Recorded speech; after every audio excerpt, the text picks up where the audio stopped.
오늘은 신자의 실패 근거라는 말씀으로 이야기를 나눌 건데요.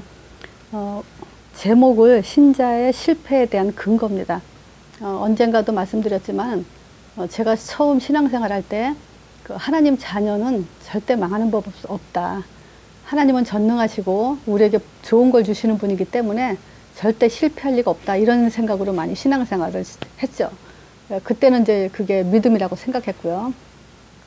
그런데 실제 이 성경을 알면 알수록, 우리가 복음을 알수록 보면요, 이 성경은 결국은 그 유대인들에 대한 역사책이라기도 하면서 유대인들이 하나님한테 부름받아 놓고 왜 실패했는가라는 그 근거를 기록했다고 보면 정말 성경 보는 눈 중에 하나예요. 그래서 우리가 이거를 보지 못하면은 결국 신앙생활에 실패하면서도 실패한 줄 모르고 결국은 그렇게 실패 끝을 달리게 되죠. 자, 그래서 우리가 그 유대인들이 왜 실패했냐는 근거 중에 이제 요 세 가지가 들어가요. 그래서 이걸 보면서 우리가 또 응답받는 시간이 되어야 되겠습니다. 먼저 서론에 제가 그 성경 보고 싶은 게 고린도전서 1장 24절이요. 여기 보면요, 하나님의 지혜에 있어서 이 세상 자기 지혜로는 하나님을 알 수 없다 그랬어요. 그러니까 자기 지혜로는 하나님을 알 수 없는데 우리가 성경을 갖고 또 나름대로 성경을 본다고 하면서 이러쿵저러쿵 지금 잘못 믿고 잘못 가는 게 있죠. 그래서 제가 큰 주제가 뭐냐면 다른 복음이라는 걸 가지고 계속 이제 말씀을 나누는데요. 진짜 우리가 성경으로 돌아가야 돼요. 정말 말씀으로 돌아가야 돼요. 말씀이 나를 지배하지 않으면요, 결국 다른 것으로 지배하게 되고 실패하게 되죠. 그래서 우리가 이 지금 그 하나님의 지혜에 있어서 이 세상 자기 지혜로는 알 수 없냐. 우리가 필요한 것이 뭐죠? 하나님의 지혜를 필요로 해서 우리가 가져야 되는 것 중에 하나가 뭐냐면 제일 중요한 믿음이죠. 이 믿음이 올바르지 않으면은 우리는 뭐 신앙생활 100년을 한다고 해서 그게 신앙생활을 할 수가 없고, 오히려 그거는 사단을 숭배한 우상숭배밖에 안 돼요. 믿음 없이 신앙생활은 우상숭배다. 자, 왜 우리한테 믿음이 필요하냐면요, 요한복음 4장 24절에 보면요, 하나님은 영이셔요. 보이지 않는 영이시기 때문에 지금 많은 종교들이 일어나는 이유도 이 하나님 보이지 않기 때문이고, 또 그들의 그 종교가 또 큰 소리 치면서 막 그렇게 뻗어 나가는 이유도 뭐냐면 자기는 나름대로 이제 하나님이라고 믿고 지금 설치고 있기 때문에 이제 그런 일들이 벌어지죠. 지금 왜 갈라지고 나눠지고 또 합쳤다가 또 쪼개지고 막 이러느냐. 결국은 왜 하나님이 보이지 않는 영이시기 때문에 결국은 자기 나름대로의 주장으로 강조를 하기 때문에 이렇게 또 분파가 생기면서 이렇게 흘러가죠. 자, 그래서 우리가 이 하나님은 영이시기 때문에 보이지 않는 하나님께서 지금 우리에게 주신 것은 말씀이에요. 창세기 3장 15절. 요 말씀이 아니라면 우리는 하나님을 확인할 수도 없고, 확인하면 이 말씀 빼놓고 하나님을 확인한다는 것은 잘못된 거죠. 이 첫 단추를 제대로 껴야 돼요. 자, 창세기 3장 15절. 여기에 보면은 여인의 후손이라 하죠. 여인의 후손. 그럼 이 말은 뭐냐면 성령으로 잉태되신 분이라는 얘기죠. 그러면 이 말은 뭐냐면 하나님은, 즉 예수님은 여인의 후손, 이 여인의 후손 예수 그리스도의 본질은 하나님이시다, 이 얘기예요. 오늘 메시지는 주로 뭐냐면요, 유대인들이 예수님을 십자가에 못 박으면서 세 가지 그 제목이라고 할 수 있는 거예요. 그것이 뭐냐면 네가 무슨 하나님의 아들이냐, 그리고 너가 안식일을 범함으로 인해서 너는 죄인이다, 그리고 네가 무슨 유대인의 왕이냐, 요 세 가지 주제로 지금 얘기하는 거예요. 자, 그래서 지금 그 중에서 우리가 그 예수를 제대로 믿는다는 것이 뭐냐라는 그 믿음에 지금 제가 서론에 지금 말씀을 드리는 거예요. 결국 하나님은 영이기 때문에 그 영이신 하나님이 말씀으로, 그 말씀이 무슨 말씀이냐 막연하게 말씀하지 말고요, 창세기 3장 15절 여인의 후손이 뱀의 머리가 상한다고 선악과 먹은 사건으로 인해서 바로 주신 말씀이 이 말씀이거든요. 그러면 그 여인의 후손이 무슨 말이냐 했을 때 성령으로 잉태된 분, 그 말은 뭐냐면 곧 본질이 하나님이시다라는 거기에 포인트가 지금 들어가 있죠. 자, 이것이 하나님의 주권이라고 할 수 있어요. 하나님의 주권. 옛날에 제가 이제 복음을 몰랐을 때는 좋은 일이 있든 슬픈 일이 있든 뭐 이런 일이 있든 저런 일이 있든 다 무조건 하나님이 주권이야. 그리고 그걸 합리화시켰어요. 아, 이런 거 뭐 하나님이 다 아시지. 하나님 주권적으로 하시는 거야. 다 그렇게 이제 땜빵으로 이제 그러면서 내 나름대로 그게 믿음이라고 생각하면서 신앙생활을 했어요. 근데 그거는 자기의 해석이고 하나님의 주권은 뭐냐면요. 예수 그리스도 중심으로 모든 것을 생사화복을 주장하고 계시다는 것이 이제 하나님의 주권이에요.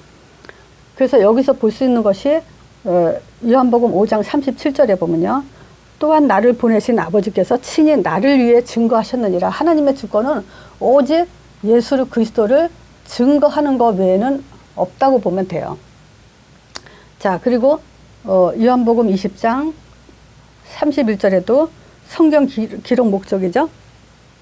오직 이것을 기록하면 너희로 예수께서 하나님의 아들 그리스도심을 믿게 하고 그 이름에 힘입어서 생명을 얻게 하려고요.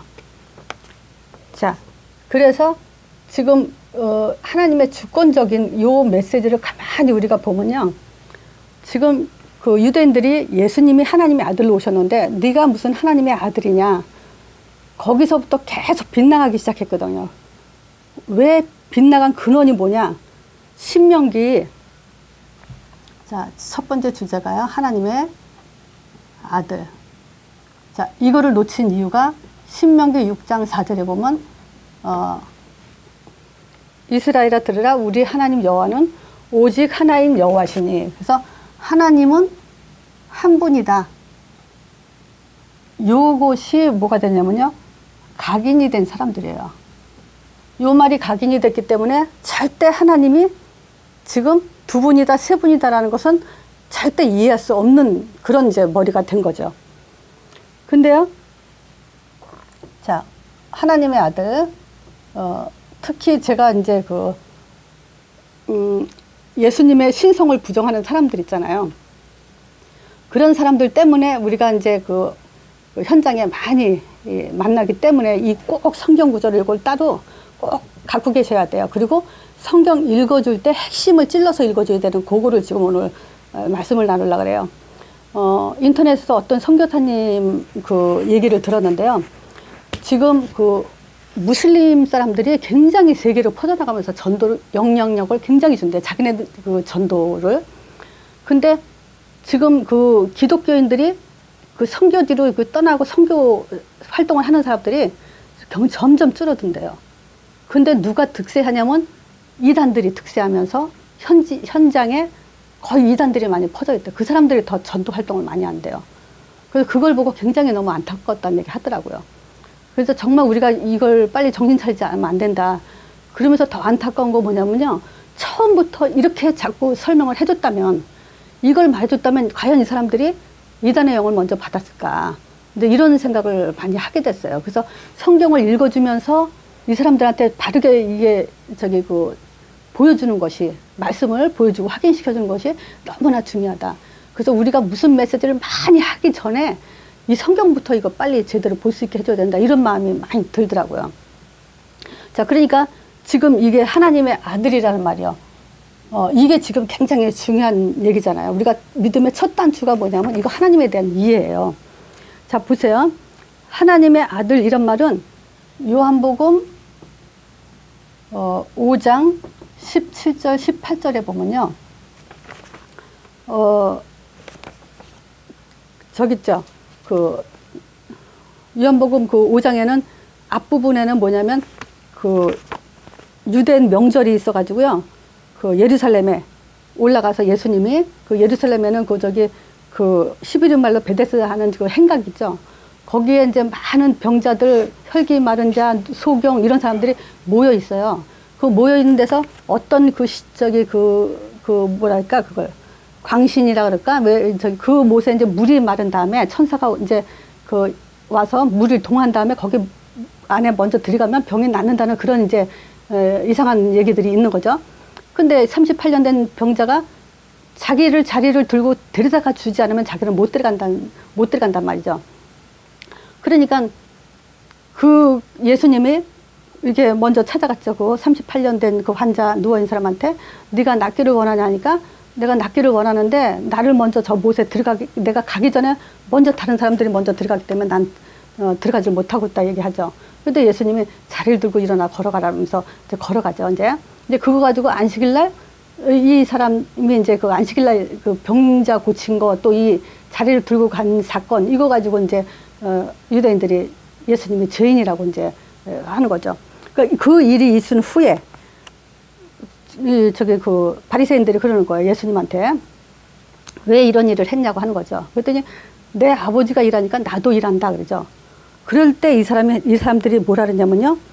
네가 어떻게 아버지를 하나님을 친아버지라 해가지고 네가 하나님과 동등됨을 취하려고 하냐 이렇게 말했어요. 분명히. 그러니까 하나님의 아들을 그냥 하나님의 아들로만 본다는 말은 무슨 말이냐면요. 하나님 아들이란 말에 낱말 뜻을 지금 모르고 있는 얘기랑 똑같은 얘기예요. 그래서 내가 단어를 한번 생각해보면서 설명을 하고자 할 때 내가 이런 단어를 한번 생각해 봤어요. 빚이라는 말이 뭐예요? 빚이? 두부를 만든 콩찌꺼기를 말하는 걸 빚이라 그러죠. 그럼 빚이는 빚이에요. 콩찌꺼기를 말하는 거예요. 그렇죠? 그리고 또 뭘 말할까? 하여튼 어떤 전대가 뭐예요? 이렇게 허리에 차는 돈주머니 말하는 거죠. 이렇게 돈 넣고서 이렇게 허리에 차는 거. 그건 전대예요. 근데 전대가 이렇다 저렇다 다른 말을 갖다 더할 게 없어요. 빚이도 마찬가지죠. 낱말 뜻이 그래요. 하나님 아들이란 말은 곧 하나님이다 이 뜻이에요. 그러니까 유대인들이 그 말에 굉장히 화가 나가지고 사람들을 막 이제 예수님을 더 어떻게 네가 하나님이라서 참남하다 참남죄를 적용했단 말이죠. 근데 지금 여호와 증인들은 뭐냐면 하나님의 아들이란 말을 쓰면서 그 낱말 뜻이 뭔지 모르고 사용하고 있다는 얘기죠 지금. 그래서 아들이라는 거지. 그 하나님 자가 왜 붙어요? 본질이 하나님이라는 얘기예요. 성령으로 잉태됐다는 것은 예수님은 하나님이라는 소리란 말이죠. 지금 이런 부분을 이해를 못하고 지금 그 신성을 자꾸 부인하는데 성경을 그래서 그러면 확인해 보자는 거죠. 이 여호와 증인들이 어떤 사람이 그러더라고. 성경에 예수님이 하나님이란 말이 없다라고 얘기하고 삼일체란 말이 없다라는 말은 자꾸 그 얘기만을 해요. 그래서 우리가 또 성경을 가지고 펴보는데 자, 이사야 7장 14절 있어요. 이사야 7장 14절. 요게 이제 마태복음 1장 23절의 내용이죠. 성취된 내용이죠. 처녀가 잉태의 아들 낳으니 그 이름을 임마누엘이라 하라 그랬어요. 처녀가 아들을 낳는다죠. 그 아들은 지금 예수를 얘기하는 거죠. 예수 그리스도. 근데 임마누엘이라는 건 하나님이 우리와 함께하다 이 뜻이죠. 그 아들이 하나님이 우리와 함께한다는 말은 뭐예요? 아들이 하나님이다 이 말이잖아요. 그렇죠? 예수가 하나님이기 때문에 하나님이 우리와 함께한다지. 하나님이 아닌데 어떻게 예수를 믿는데 하나님이 우리와 함께하냐고요. 지금 이 낱말 뜻을 지금 전혀 이해하지 못하고 있는 그 증거죠. 자, 두 번째 이사야 9장 6절에 보면요. 한 아기가 이제 나셨죠. 한 아기가 어디다 썼냐? 한 아기가 이제 우리에게 나셨는데 그 이름이 뭐냐면 기묘자라 모사라 그러면서 영존하신 하나님이라 이제 그러죠 여기서. 그럼 여기서도 뭐냐면 이사야 9장 6절에 보면 영존하신 하나님이라 그랬어요. 그 아기가. 그리고 뭐라냐면 영존하신 하나님이라 또 갑자기 생각이 안 나나? 또 생각 한번 지금 봐봐요. 이사야 6장 9절 있어요? 감사합니다. 9장 6절에 영존하신 아버지라 평강의 왕이시라 전능하신 하나님이라 그러죠. 이는 한 아기가 우리에게 낳고 한 아들을 우리에게 주신 바 되었는데 그 어깨는 정사를 메었고 그 이름은 기묘자라 모사라 전능하신 하나님이라 영존하시는 아버지라 평강의 왕이라 할 것입니다. 그렇죠. 여기 분명히 써 있잖아요. 영존하신 아버지고 전능하신 하나님이라고. 이 성경 구절을 보고도 이것이 하나님이 아니라고 말한다면 그거는 진짜 그 말 그대로 잘못된 영이 들어간 거 증거죠. 그게 이게 아니라면 말씀을 믿어야 되잖아요. 그죠? 요한복음 1장 1절에서 3절에도요.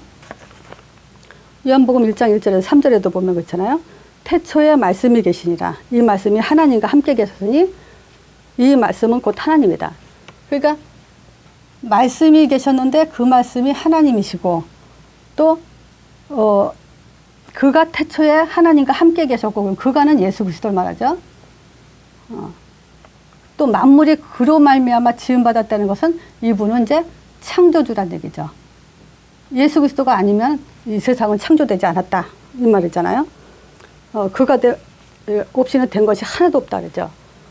또 그 이분이 요한복음 1장 12절에 영접하는 자 곧 그 이름을 믿는 자 예수 이름이죠. 근데 하나님 자녀가 된다 그랬어요. 여기서도 마찬가지예요. 예수 이름을 믿는데 영접하는데 하나님 자녀가 된다 이 말은 뭐겠어요? 우리가 어떻게 하나님 자녀가 돼요? 하나님이 내 안에 계시니까 하나님 자녀가 되죠. 근데 뭘 영접했어요? 예수를 영접한 거예요. 곧 하나님을 영접하니까 하나님 자녀가 된다는 얘기죠.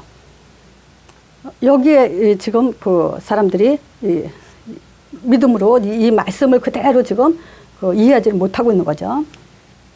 자, 요한복음 1장 14절에 자, 말씀이 육신이 돼서 왔다고 정확하게 얘기하죠. 그 말씀은 하나님이라 그랬잖아요. 분명히. 그럼 말씀이 육신이 됐다는 건 하나님이 육신으로 이 땅에 오셨다 이 말이잖아요. 왜 이거를 안 믿죠? 그래서 뭐죠? 말씀이 육신이 돼서 우리 안에 거하시면 우리가 그 영광을 보니까 아버지의 독생자의 영광이고 은혜와 진리, 하나님의 은혜와 진리가 그 안에 충만하다 그러는 거예요. 예수 그리스도 통하지 않고는 우리는 하나님의 은혜와 진리를 충만할 수가 없죠. 자, 그러면서 1장 18절에 본래 하나님을 본 사람이 없어요. 독생하신 하나님이 나타났느니라. 자, 그러니까 우리는 뭐죠? 이 예수 그리스도를 통해서만 우리는 하나님을 볼 수 있고 하나님이 우리 안에 함께 할 수 있는 하나님이시란 얘기죠. 그것이 우리가 사실은 이 세상 어느 곳도 하나님을 만나고 하나님을 설명하고 하나님을 이해할 수 있고 하나님을 볼 수 있는 메시지는 없어요. 성경 외에는. 여기에 모든 초점이 들어가 있어야 돼요. 첫 단추가. 이거를 강조하지 않고 이거를 하나님을 존재로 확인하지 않고서는 우리가 믿음이라고 말할 수는 없어요. 믿음은 뭐냐? 바로 이런 사실이에요. 자, 그리고 네 번째 요한복음 10장 30절이죠. 나와 아버지는 하나니라 그러죠. 자, 그리고 17장 요한복음이죠. 11절 12절에 내게 주신 아버지의 이름으로 여기에 예수 그리스도는 하나님의 이름이라고 분명히 얘기하고 있죠. 자, 우리가 또 여섯 번째 빌립보서 2장 6절에도요. 빌립보서 2장 6절에 보면 이거를 지금 그 여호와 증인들이 예수님이 하나님 아들이다. 그거를 강조하는 성경 구절 중에 하나가 이거예요. 자, 그는 2장 6절에 보면 그는 근본 하나님의 본체시나 하나님과 동등됨을 취할 것으로 여기지 아니하시고 이러면서 자 봐라. 예수님이 하나님과 동등됨을 취하지 않는다고 했지 않냐? 이렇게 지금 거기에 초점을 두죠. 근데 실제 그건 뭐예요?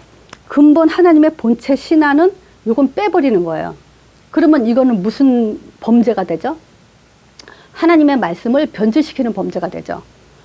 지금 근본 하나님의 본체셔요. 그리고 거기에 하나님과 동등됨을 취할 것을 여기지 아니하시고 오히려 비어 종의 형체를 가지고 십자가에 죽어서 순종함으로 이제 구원 사역을 이루신다는 얘기를 하는 건 이 두 가지를 다 믿는 게 믿음이에요. 근데 이걸 쪼개서 한 가지로만 자꾸 지금 강조한다는 것은 지금 그 사람들은 자기네들이 강조하고 싶은 것만 강조하겠다는 거죠. 그게 이단이죠. 그래서 여기는 분명히 두 가지를 다 설명해야 되죠. 우리는 이 두 가지 믿음을 다 갖는 거예요. 그래서 우리가 설명을 그렇게 해줘야 돼요. 그죠? 그는 근본 하나님의 본체시나, 본체라고 분명히 기록해놨고요. 하나님과 동등됨을 취할 것이 여기지 아니하시고 오히려 자기를 비어 종의 형체를 가져서 사람과 같이 되어 사람의 모양으로 나타나심에 자기를 낮추시고 죽기까지 복종하셨으니 곧 십자가에 죽으심이라. 구원 사역을 위해서. 그래서 하나님이 이 아들에게 신성으로 나게 하셨지만 모든 이름 위에 뛰어난 이름을 줘서 하늘에 있는 거나 땅에 있는 거나 땅 아래에 있는 모든 자들 예수 이름으로 영광을 돌리게, 하나님이 영광 받으신다 그랬기 때문에 하나님은 하나님을 높이다 이러는 것보다 아들을 높이다 이거예요. 성경은. 그죠? 아들을 찬양하는 것이 하나님의 기쁨이라는 거지 여호와 하나님을 강조한다고 하나님이 기뻐한다는 게 아니에요. 이 성경이 분명히 그 얘기를 하고 있어요. 모든 입으로 예수를 주라 시인하여 하나님 아버지께 영광을 돌리는데 예수 이름 아니면 하나님한테 영광을 돌릴 수 없다. 절대 예수 이름 아니면 하나님은 영광 받으시지 않는다는 말과 똑같은 거예요. 그러니까 예수님을 하나님이 아니라고 이렇게 내려버리면 하나님은 그 뭐죠? 하나님의 말씀을 부정하는 것과 똑같은 거예요. 하나님의 말씀을 부정한다는 건 뭐죠? 하나님을 버리는 거예요. 거기엔 큰 범죄 중에 가장 큰 범죄가 바로 이 예수에 대한 하나님 아들에 대한 범죄죠. 자, 그래서 빌립보서에서 제가 분명히 얘기했어요. 두 가지를 다 믿는 것이 믿음이라고. 근데 이런 부분이 우리가 좀 설명해 줄 필요가 있죠. 자, 7번에 7번째 계시록 2장 8절에도요. 계시록 2장 8절에도 보면요. 처음이요 나중이며 죽었다 살아나신 이가 가라사대. 처음이요 나중에. 왜 예수님이 하나님이 이 세상 창조하기 전에 제일 먼저 만든 피조물이라 그래요. 하나님이 예수를 나게 하셨다. 뭐 이런 말을 가지고 그렇게 얘기하는데 여기는 분명히 처음이요 나중이어서 하나님은 예수님은 처음부터 계셨던 분이에요. 그리고 나중 끝까지 계신 분이에요. 그게 지금 우리의 그 하나님이 말씀하시고자 하는 참 신앙에 하나님이 드러내시고 말씀하시고자 하는 믿음의 가장 중요한 본질이에요, 이게. 자, 그리고 또 8번째요. 요한일서 5장 6절에서 8절이요. 여기는 지금 뭘 얘기하냐면요. 그 삼일체 하나님에 대해서. 요한일서. 자, 볼게요. 이는 5장 6절입니다. 요한일서 5장 6절. 이는 물과 피로 임하신 자니 곧 예수 그리스도시라. 물로만 아니요 물과 피로 임하셨고 증거하는 이는 성령이시니 성령은 진리니라. 증거하는 이가 셋이니 성령과 물과 피라. 또 이 셋이 합하여 하나니라. 분명히 셋이 합하여 하나니라 했어요. 증거하는 이는 세 분이에요. 그럼 이 말은 뭐냐? 한문으로 쓰면 삼일체죠. 분명히 하나님은 본질적으로 지금 그 구원 사역을 위해서 구원의 자격, 지금 만일 예를 들어서 만일 예수가 하나님이 아니라면 뭘 것 같아요? 지금 하나님 말씀을 변질시키고 있는 거예요. 첫 번째가. 그죠? 예수가 하나님이 아니다. 이 말은 하나님 말씀은 초점이 본질이 이거라 그랬잖아요. 예수가 하나님이다라는 걸 지금 말하고 있는데 이걸 지금 변질시키는 거죠. 그럼 첫 번째 뭐냐? 예수가 하나님이 아니라면 구원자가 될 수 없어요. 그럼 예수가 하나님의 아들, 인간, 인성만 가졌다. 이 말은 뭐냐면 인간도 구원할 수 있다. 이 말이잖아요. 인간은 절대 아무도 구원할 수 없어요. 구원자가 될 수 없어요. 두 번째, 부활할 수 없어요. 예수가 하나님이 아니라면 절대 부활할 수 없어요. 인간의 몸을 입고 인간이 부활한다. 그런 역사가 없고 그런 일이 있을 수가 없어요. 하나님이시기 때문에 부활하신 거예요. 세 번째, 성령을 보내줄 수가 없어요. 성령은 하나님 영이거든요. 예수가 하나님이기 때문에 성령을 보내줄 수 있는 거죠. 어떻게 인간이 성령을 보내줍니까? 우리는 이제 예수를 믿는 우리가 예수 이름으로 성령을 보낼 수 있지만 인간은 성령을 잘지락 펴지락 하면서 이래라 저래라 할 수 없어요. 보내줄 수 없어요. 그거는. 이런 이제 오류를 변하게 되죠. 그러면 결국 예수가 하나님의 아들이다, 신성이 없다라는 것은 뭐냐면 구원이 없고 부활이 없고 성령의 역사가 없다는 얘기죠. 자, 그래서 지금 이 예수 그리스도는 하나님의 신성, 하나님만 하실 수 있는 일이죠. 그리스도 사역은. 여기에 골로새서 1장 19절에 보면 아버지께서 모든 충만으로 예수 안에 거하겠다는 것은 하나님의 충만이다 이 얘기예요. 골로새서 2장 2절에도 보면 그 안에는 지혜와 지식과 모든 보화가 감춰있다. 그러니까 예수 안에 모든 하나님의 그 비밀이 다 감춰져 있다. 마태복음 28장 18절에 보면요. 하늘과 땅의 모든 권세를 내게 주셨으니, 그러니까 하늘과 땅의 모든 권세는 뭐예요? 예수께 있다는 거예요. 왜냐?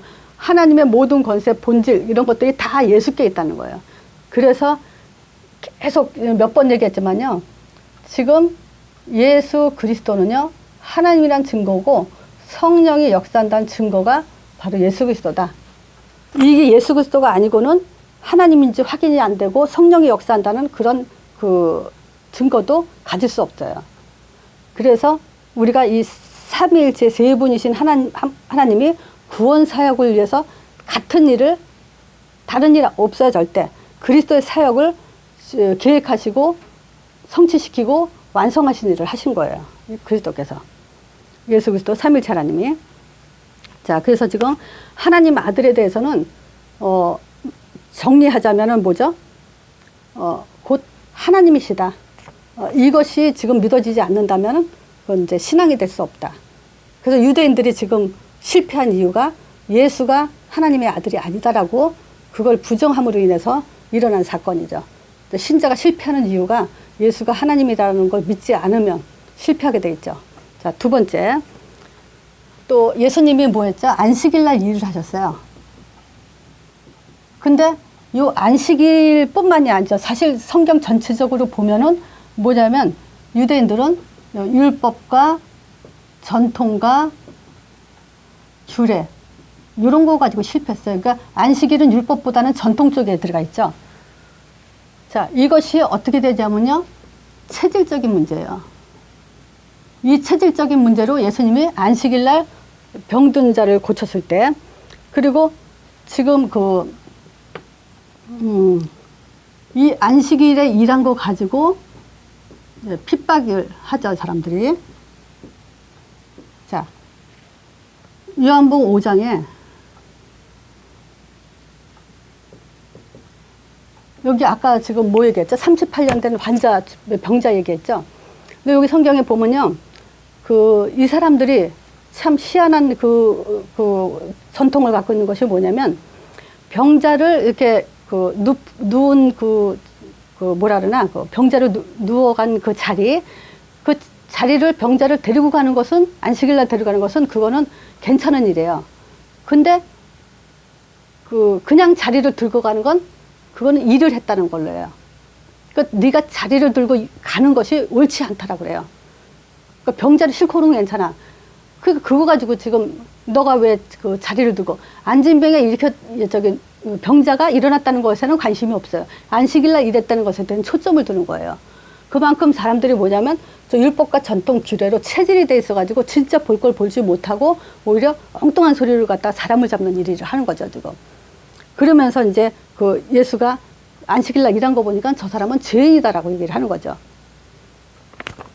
자, 요한복음 5장에 이제 명절에 이제 38년 된 환자를 일으킨 것과 또 요한복음 9장에 보면요. 소경이요. 눈먼 소경이죠. 이 소경을 날 때부터 소경된 자니까 예수님이 길 가다가 이제 알죠. 근데 이제 바리새인들이나 이런 사람들이 뭐냐면 저거 눈먼 것이 누구 죄냐고 물어보죠. 저 아비죄니까 자기 본인의 죄 때문에 저렇게 소경이 됐으니까 그러죠. 그러니까 뭐냐면 눈 뜬 사람은 지금 죄가 없다 이런 식의 지금 개념을 갖고 있는 거죠.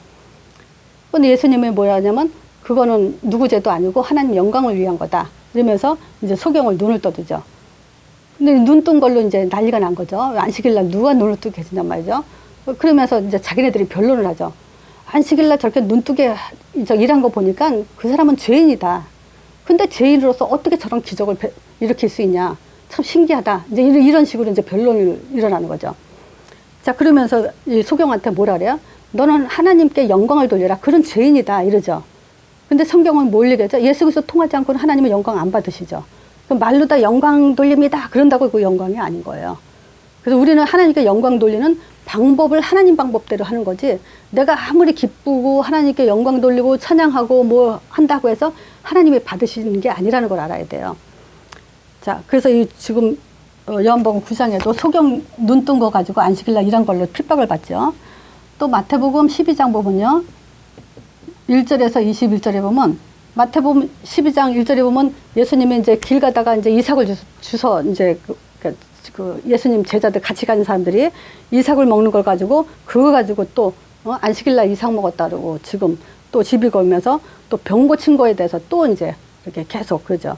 그래서 예수님이 이 12장에 그러죠. 지금 안식보다 더 중요한 것이 안식일 날 생명 살리는 일이라고 얘기를 하죠. 이제 자, 우리가 요 체질을 봤을 때 초대교회도 오늘 본문이 이제 사도행전 1장 7절이죠. 이 초대교회는 뭐냐면 구원사역. 요 구원사역이 완성된 때예요. 그런데도 지금 저 사도행전 1장 7절에 보면 그러죠. 이스라엘 나라 회복이 있다니까. 이것은 뭐냐면 지금 이 사람들의 그 초점, 예수님이 본질적으로 이 땅에 오셔서 무엇을 하셨는지에 대해서 놓칠 뿐만 아니라 지금 그 많은 그 실수들을 체질 가지고 지금 또 다른 그 뭐냐면 오류를 범하는 그런 이제 현장이죠. 근데 먼저 이제 여기서 초대교회에서 일어난 것보다 사도행전 10장에 보면요. 여기 이제 베드로가 마태복음에 예수님이 돌아가시기 전에 주는 구소서 살아계신 하나님의 말씀이다 고백을 했죠. 그래 놓고도 지금 사도행전 10장에 보면은 이제 고넬료를 가이사라 이 고넬료가 누구죠? 지금 이 시대는 가이사라가 이제 정치를 이렇게 지도 잡고 있는 그때죠. 거기에 이제 그 고넬료라고 이달리아대 이제 그 군대 장관이죠. 백부장. 이 사람이 뭐냐면 경건한 자예요. 거기 성경에 그게 써 있어요. 경건한 자로 온 집으로 더불어 하나님을 경외하며 구제하면서 항상 기도에 힘쓴다는 사람이야. 그 하나님이 칭찬하는 사람이죠. 이 사람은 유대인이 아니고 이방인이죠. 근데 하루는 9시쯤 돼서 환상 중에 이제 그 하나님의 사자가 고넬료한테 뭐라 그러냐면요. 내 기도와 구제가 하나님 앞에 상달되어 기억되신 바 되었다 그래요. 그러면 하나님이 무슨 응답 줄 것 같아요? 우리가 하나님이 내 기도를 받으시고 내가 구제하는 걸 하나님이 상달하고 받으셨어. 그 하나님이 우리한테 무슨 응답 줄 것 같아요? 여기요. 응답이 뭐냐면 전도자를 만나게 해요. 그죠? 베드로를 찾아가라 그러죠. 또 베드로도 기도 시간에 이 사람 체질이 뭐예요? 이방인에게 안 가죠. 그러니까 베드로도 저기 그 지붕 위에 올라가서 그 피장 시몬의 집에서 기도하러 올라갔을 때 비몽사몽간에 보자기 싼 것을 이제 이렇게 내려오게 하면서 하나님이 그걸 먹게 하죠. 먹으라 그러니까.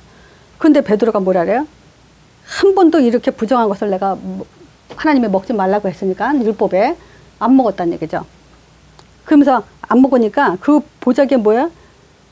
뭐 저기 이게 뭐야? 보자기 싸서 내 귀에 달리면서 거기 안에 지금 많은 짐승들, 각색 네바 가진 짐승과 기는 거, 공중에 나는 거 이런 것들을 지금 당만했으니까 원래 율법에 먹지 말라 했으니까 안 먹는다는 얘기죠. 근데 그것도 뭐냐면 3번이나 그래요. 3번이나 그것을 거절을 해요. 그 말은 무슨 말이겠어요? 하나님은 먹어라 그러는데 율법에는 안 먹지 말라 했습니다. 율법으로 맞으면 하나님 말씀을 지금 파괴하고 있다는 얘기죠. 그게 뭐냐면 체질이에요. 이런 율법과 전통 규례를 가지고 계속 뭐냐면 하나님 말씀을 거부하는 그런 이제 지금 그 유대인들의 그 체질을 말하는 거죠. 자, 우리는 여기서 그 2가지 볼 수 있어요. 체질을 가지고 우리가 하나님 말씀을 거부하는 거. 이게 지금 초점이죠. 근데 또 여기서 또 말하고자 하는 건 뭐냐면 하나님이 정말 응답을 어떤 응답을 주는가. 딴 응답 필요 없어요. 이 세상에서 전도자의 만남의 응답을 치고 제일 좋은 응답은 없어요. 내가 오늘도 이제 그 어떤 분한테 그랬어요. 우리가 하나님한테 사랑 고백하는 방법. 처음에는 서로 사랑 고백해서 결혼하잖아요. 그러면 끝나냐 사랑 고백이? 끝나는 게 아니에요. 계속 우리가 부부 생활 속에서도 삶 속에서 늘 사랑 고백하면서 표현하고 그래야 그 부부가 결혼 생활이 유지되죠. 우리가 하나님께 사랑 고백은 뭐겠어요? 그리스도 고백이잖아요. 하나님이 내가 너를 위해서 아들 보냈다. 네, 맞습니다. 예수는 하나님의 아들 그리스도십니다. 내가 너를 위해서 십자가에 예수 아들 독생자 아들 통해서 피를 흘림으로써 너를 구원했다. 예, 맞습니다. 예수님은 십자가의 피를 통해서 나를 구원한 구원자 맞습니다. 이거 고백이잖아요. 그리고 그 부활하신 거 고백하고 그 이름으로 성령 주시는 거 고백하고 자, 이걸 고백해서 우리가 영접하고 하나님께 누리는 거예요. 근데 삶 속에서도 이걸 계속 고백해야 되는 방법은 뭐냐면 바로 전도자의 삶이에요. 전도자의 삶을 통해서 계속 우리는 하나님과의 영적 그 사랑의 고백을 계속 이어나가는 거예요. 전도가 없다. 그건 이제 어떤 신앙생활이 되겠어요? 의무적인 신앙생활. 부부관계도 의무적인 부부생활 하듯이 그냥 의무적인 걸로 되죠. 그러니까 뭐냐? 병들 수밖에 없는 거예요. 지금 보세요. 황혼 이혼이 많아요. 60, 70 된 사람들이 마지막에 자유 그러면서 이혼하면서 사는 경우가 많아요. 결국은 뭐냐? 그게 지금 뭐냐? 사랑이 없다는 얘기죠. 우리 신앙도 마찬가지예요. 신앙은요, 가면 갈수록 계속 고백이 더 뜨거워져야 돼요. 그렇게 하도록 우리가 굉장히 뭐 여러 가지를 이제 방법을 찾아내야 돼요. 그 중에 최고 좋은 방법이 뭐냐? 바로 전도자의 삶이에요. 자, 그러니까 이제 그 사도행전 그 10장에 고넬료가 받은 응답 중에 최고 응답은 바로 이 전도자를 만난 거다. 그러면서 우리가 또 뭘 보냐면 베드로의 체질. 이 체질로 인해서 말씀을 지금 거부하고 있다. 이제 이거예요. 자, 그러면서 사도행전 15장에도요. 여기서 사도행전 15장에도 그 사도행전 11장에 안디옥교회가 탄생하고요. 15장에 이제 그 16장 가기 전이죠. 16장에는 이제 아시아로 이제 그 복음을 전하려고 팀을 짰다가 기도하다가 이제 그 마게도냐를 향해서 가는데 13장에 5인 1조 팀이 일어나죠. 이제 11장에 안디옥 교회가 탄생하고 13장에 5인 1조 팀이 이제 그 선교 팀들이 일어나는데 이 15장 그걸 통해서 이제 이방인들이 많이 복음을 받으니까 15장에 이제 그런 그 최초의 그 기독교 종교 회의가 일어난 거죠. 그게 무슨 사건이냐면 안디옥까지 지금 이방인들이 복음이 들어간다는 걸 듣고 와서 뭐 이제 뭐냐면 이 사람들이 하는 말이 뭐냐? 그래도 모세의 율법을 지켜야 된다. 그러면서 이 모세의 율법은 뭘 얘기하냐면 할례를 받아야 구원을 받는다라고 얘기를 해요. 그러니까 이제 여기서 이제 변론들이 일어나고 막 이게 베드로가 간증하고 이제 그런 이제 결론 같은 걸 내는데 결국 15장에 여기서는 뭐냐면 그 할례라는 그 율법을 가지고 구원을 받는다라고 이렇게 이제 뭐죠? 체질적인 모세의 율법을 지키면서 해야 된다는 그 구원을 얘기하죠.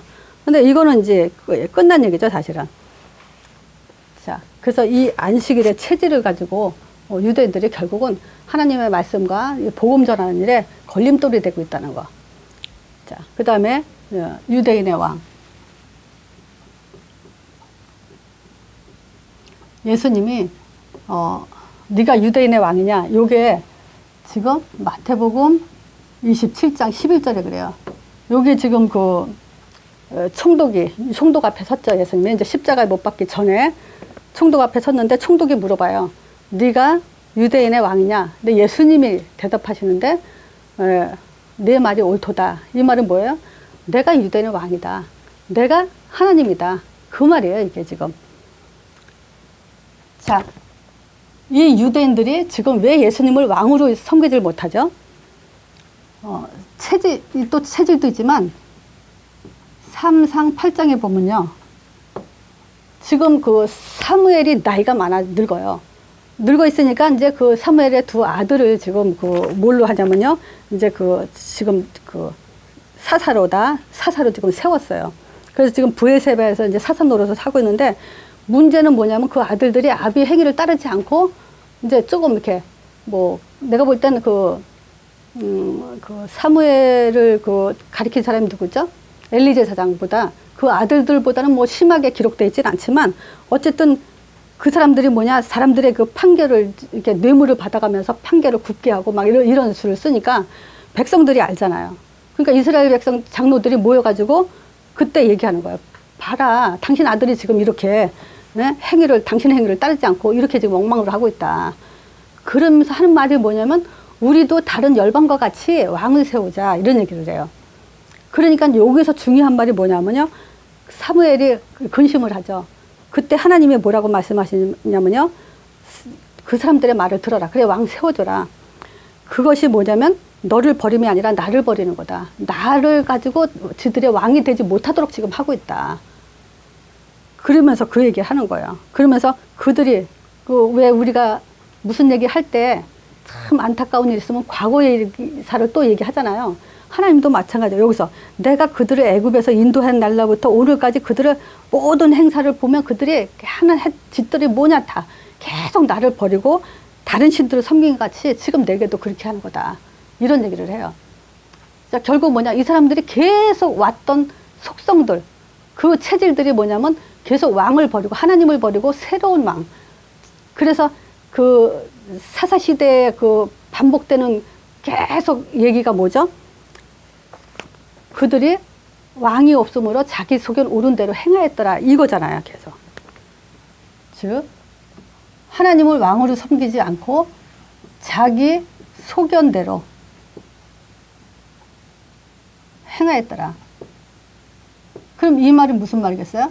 자기 소견대로 행했다는 것은 뭐냐면 왕을 버렸다, 하나님을 버렸다 이 말이죠. 지금 오늘날 이렇게 신앙생활 하는 사람들이 많죠. 자, 이 체질 가지고 하나님 나라, 즉 오늘 그 사도행전 1장 7절에 보면요, 하나님 나라에 대한 약속을 40일 동안 이제 설명하면서 이제 하나님 나라를 줄 거라고 얘기했죠. 지금 예수님이 제일 중요한 게 뭐겠어요? 이제 구원 사역을 완전히 마치고 마지막에 간절히 바라는 것이 뭐냐면 이 하나님 나라의 일에 대해서 얘기한 거예요. 40일 동안 얘기했잖아요. 자, 이 하나님 나라의 일은 이제 너희들한테 줄 테니까 예루살렘 떠나지 말고 기다려라. 아버지께서 약속한 것을 받을 때까지 기다려라 하니까 이때 사람들이 한 말이 뭐냐면 사도행전 1장 7절 이스라엘 나라 회복이 이때니까 그런 거예요. 결국 나라라는 것이 이 사람들이 뭐냐면 영적인 하나님의 왕국을 말하는 것이 아니라 하나님을 말하는 것이 아니라 보이는 세상의 왕, 정치적인 왕, 자기네들을 먹고 사는데 오병이어 기적에도 있잖아요. 먹고 살만하니까 임금 삼으려고 쫓아다니는 그런 왕으로 지금 생각하고 있다는 거예요. 너무나 잘못된 지금 영적이지 못한 그런 모습이죠. 영적으로 살으라고 불렀는데 어떻게 영적인 삶이 안 되고 이렇게 육으로 가는지 그 모습을 지금 보게 하는 거예요. 그래서 너희 알 바 아니요 그러죠. 그것은 여기에 오직 알 바는 이제 성령 임하면 땅까지 내 증인되라. 이게 하나님 나라의 일이에요. 오늘날 지금 이걸 기록해놨는데도 신자들이 못 알아듣는 것이 이거예요. 어떻게 전도하려고 그러냐? 행위로 전도하려고 그래요. 본이 돼서 전도한다고 말을 해요. 근데 언제까지 무슨 본으로 말하려는지 모르겠어요. 그러니까 질 수밖에 없죠. 지금 선교에 있어서. 자, 그래서 이 답을 가지고는 절대 이 길을 못 갑니다. 그죠? 이스라엘 나라 회복이니까 영적인 사실을 모르고 하나님이 왕이 되지 않고서는 절대 그 사도행전 1장 8절 속으로 갈 수가 없죠. 자, 지금 보세요. 지금 이 가기는요, 하나님은 한 분이시다. 우리가, 나는 스스로 한번 우리가 먼저 그걸 확인했으면 좋겠어요. 정말 어떻게 우리가 이 삼일체 하나님, 예수가 하나님이라고 믿어지는지. 그래서 내가 그 예수님이 하나님이라고 믿어지는 사람들 보면 너무 이뻐요. 진짜. 어떻게 이렇게 이 믿음을 가질 수 있는지. 이것이 확신과 충만이에요. 다른 게 확신과 충만이 아니라. 요한복음 1장 14절이잖아요. 그 안에, 그 독생자 안에 은혜와 진리가 충만하다. 하나님의 충만은 이것으로 오게 돼 있지, 다른 걸로 오게 돼 있지 않아요. 자, 감정이요. 또는 우리가 그 느낌, 무슨 이런 거, 그거 절대 바라지 마세요. 그거는, 제자화 할 수가 없어요. 요것은 뭐냐면, 제자의 믿음을 지금 말하는 거예요. 제자의 믿음은 여기에 어떤 응답, 체험, 감정, 절대 섞으면 안 돼요.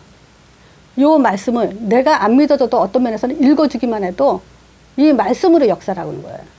그러면 이 말씀으로 내가 가슴이 뛰어야 돼요, 사실은. 어떻게 내가 이 하나님의 아들 갖고 하나님을 믿을까? 어떻게 이 말이 내 믿음이 될까? 그 사실이에요, 그냥. 이 사실. 자, 이건 분명히 성령 충만 확신이라 그랬어요. 자, 체질이요. 이 체질 가지고 뭐냐면 우리가 율법, 전통, 규례, 분명히 우리가 가진 잘못된 체질이 있어요.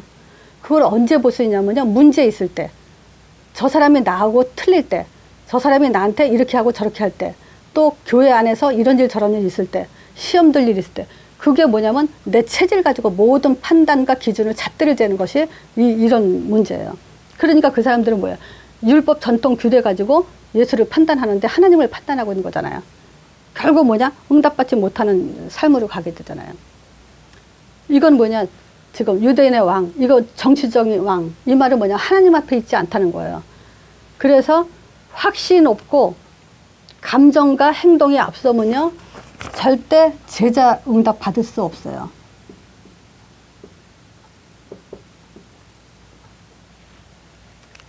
늘 우리는 하나님 앞에서, 자, 우리가 하나님이 주인이어야 되고 하나님 앞에서, 그래서 태초에 하나님이, 그죠? 태초에 하나님, 말씀이 육신이 돼서, 저기 요한복음 1장 1절, 태초에 하나님이 천지를 창조하시냐가 창세기 1장 1절이고요. 요한복음 뭐죠? 태초에 말씀이 계시니라. 근데 이 말씀이 하나님과 함께 계셨으니 이 말씀은 곧 하나님이시라. 그래서 우리가 하나님 앞에서 뭐든지 생각하고 선택과 결정하고 있다면요, 정말 우리는 참된 믿음과 참된 체질 속에서 응답받게 될 거예요. 근데 그게 지금 중요하죠.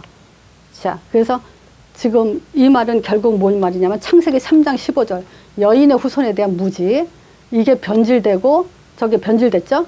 그 다음에 뭐냐, 지금 영적인 왕이 아니라 자기 나라의 왕, 이런 식으로 지금 신앙생활을 하기 때문에 실패할 수밖에 없고요. 자, 결국은 이걸 믿지 않는 것은 하나님을 믿지 않는다는 거예요. 그리고 믿고 싶은 것만 믿는다는 거예요. 이거 반드시 변질시키고 있다는 거예요. 이것만 변질시키면요, 구원이 없어져요. 구원될 수가 없어요. 그러니까 이것만 지금 변질시키려고 하는 거죠. 그리고 뭐죠? 하나님을 대적하고 결국 뭐예요? 유대인들이 예수님을 죽였잖아요. 하나님을 대적한 거죠, 그게. 그리고 그 사람들이 뭐예요? 복음을 막아요. 그 전도자 핍박하게 돼 있어요. 거꾸로 가는 인생을 살게 돼 있다는 얘기죠. 자, 어떤 사람이 이래요? 무슬림에서 예수님이 동정녀 탄생은 인정한대요. 그렇지만 메시아로는 인정하지 않고 있대요. 또 이런 말 처음 듣네요, 제가. 무슬림 사람들은 예수를 동정녀 탄생을 인정하는데 메시아라고 인정한다는 게 그게 말이 돼요? 동정녀라는 것은 메시아란 얘기예요. 어떤 말인지는 이게 진짜 말 그대로 사단의 신머리가 아닌다면 이거 있을 수 없는 일이죠, 이게. 지금 이만큼 지금 이 사람들이 이 말에 대해서, 단어에 대해서, 의미에 대해서 이해를 못하고 있다는 거예요. 그래서 이 성경 그대로 읽어주는 게 참 중요하다는 생각이 들고, 여기서 쇼부 다 난다. 믿음과 응답과 성령인도는 여기서 끝이 난다라는 생각이 들어요. 그래서 우리는 이거 다 아는 얘기지만, 각인, 체질, 뿌리, 이거에 대해서 생각을 하세요. 우리가 무엇이 각인되어 있고, 무엇이 체질되어 있고, 무엇이 뿌리되어 있는가. 결국 제자의 응답을 받냐 못 받냐, 여기 달려 있어요. 자, 오늘 말씀 여기까지 합니다.